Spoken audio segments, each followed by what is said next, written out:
Yo guys, welcome to yet another episode of Cool Vibes Show. I'm your host Modern alongside kama kawaida mimi your guy Yohana here. Yeah. It has been another day. We are last week was a beautiful moment for football fans. Yeah. We are going to start our show with Manchester United. How was the game? How was the weekend, brother? The weekend was awesome. I have a funny clip here of a young kid trying to sing after the defeat. Manchester and I can tell you the pain. Manchester United. Manchester is putting and the fans. Man City was told to stay humble by Arsenal. I don't know what happened to Man City. The last season they were. Where is Haaland? Haaland amepotea kabisa. Haaland was told to stay humble last weekend, and I laughed it because that guy is just. I don't want to say it's pathetic, but that guy is good. But you know, Man City is full of stars. Let's see the song. Wait.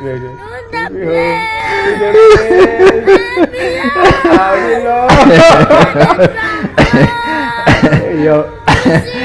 It's not easy. It's not easy. It was bad. Walisema mambo ya mpira, mapenzi na siasa usiweke kwa moyo. It was bad. Usiweke kwa moyo. It was you see this young kid here is suffering just because Manchester United. Because of Manchester United. Okay guys, anyway, the other day last week there is a video I saw it came from Uhurukenyatta, the former president. Yes. I don't know why people laugh. I think every person laughs something when it doesn't exist in his life. What I mean is that yani ukilose kitu, that's when you start laughing it. That's the time that you start realizing that that thing was amazing to you. Even a person, even your spouse. Yeah. The moment that you are not together, then you start missing that person. I don't know why everybody is missing Uhurukenyatta, and I think you remember you know you're putting it. You remember past relationship we are missing. We miss. I feel like I love him more, and every Kenyan these days is in love with the Uhurukenyatta. Everything that he's saying, we see sense in everything that he talked about. I remember just a few back in 2022 we used to call him drunkard and all that, all the names. But all of a sudden we're falling in love with him. We love him. We miss the drunkard. Drunkard master. You remember even Kibaki time, people never loved him when he was in that position. Akiwa kwa mamlaka, nobody loved him. But then when he left, that's when we started talking about how amazing that president was, how far he has brought this country, how economy was good, how he has built this country. Let's just put it this way: you never know what you have until it's gone.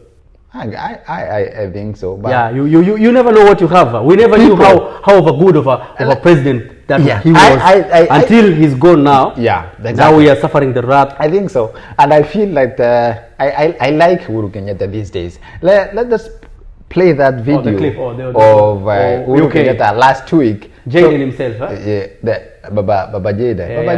Yeah, they call him Baba. Just play the video. Just play that video. I loved it. Just listen.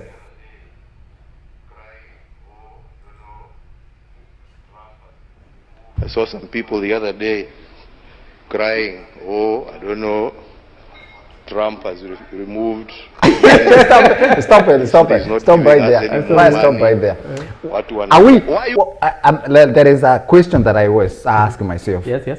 If we don't rely on these Western, I think Westerners, donation, the US, where the donations from the UN, the UNICEF, we have a problem. Even every time we have a budget for this country, every financial year, we make we have a deficit. As in, we have our revenue. Let's say our budget is 3.9 billion, like last year's budget, and then we have a deficit of some cash because we are not producing much revenue.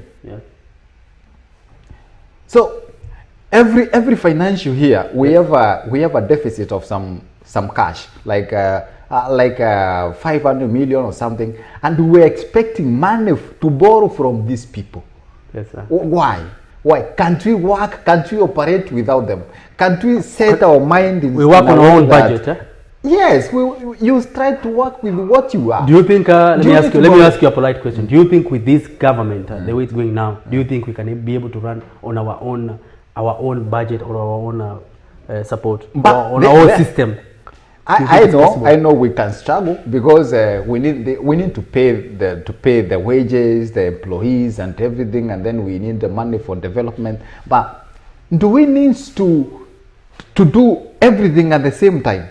I think we're supposed to sacrifice some things and say maybe this year, this financial year, we are doing less construction.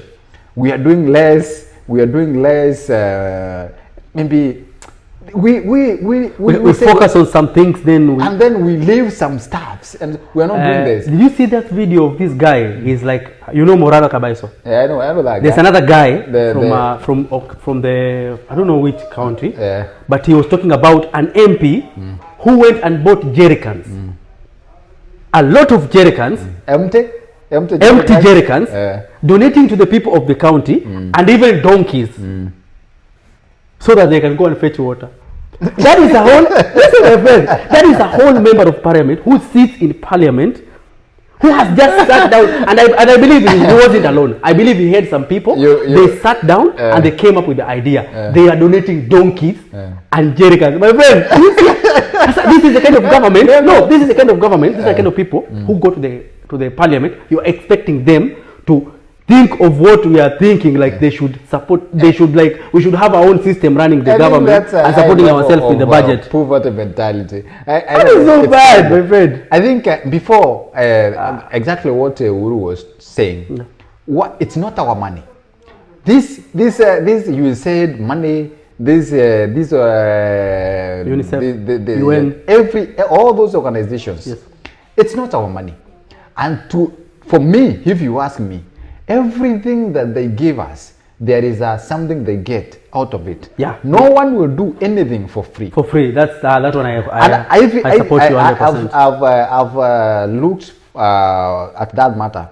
Now, kusema kweli, even the US government or maybe US citizens, they are not. There are things that USAID money was not doing in Africa.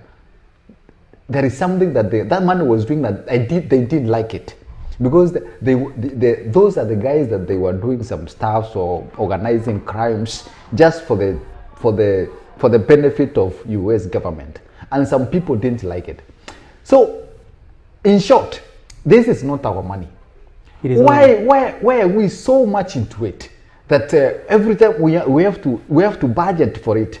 Imagine someone budgeting for borrowing. You know what? Let me tell you. You know why people are bitter? Yeah. Because I heard that there are like 5,000 people who lost their jobs once Trump signed those papers because they were under those organizations. So you can imagine in our country we are having strikes from doctors, nurses, and even other institutions, government institutions. We are having strikes. Now, leave alone the strikes, we are having people losing jobs. These people, like, they were working under, those people, once there's donations, they are like working under the government. So they are like government employees, but the donations are coming. So these people, like, they are working with the government. So now we have them losing their jobs. They are all jobless. They were playing a part, especially those who are in the health ministry, whatever. They were under the health whatever. They were working. Walikuwa nafanya kazi na huduma za afya. Let me put it this way. Walikuwa nafanya kazi kwa huduma za afya. They have been laid off because the donation have been cancelled, and we have nurses and doctors striking. Where are we heading as a country? Let me. There is something that I want. The last year, the last financial year. This is 2024-2025 financial year. The budgeted money for this what do we call it? This national budget. Not national budget. There is a money that was set aside for to help these people with to buy ARVs, to buy TB drugs, for malaria. Oh, all this like Yeah, this, yeah. all this, To help those kind of disease, things. those That money was 28 billion. Do you know how much a billion is? I think a billion is a lot of money. a lot of money. Do you think all this money, it was fully utilized, or it was well utilized? Not in my country. Or it Not was in my well country, spent? Kenya. Not in my country, Kenya. 28 My friend, billion let me tell you, for that. not in my country, Kenya. You know. Okay, it might not be enough, but or maybe it's not enough, but if we take 28 billion right now and we say we want to buy ARVs, Yes.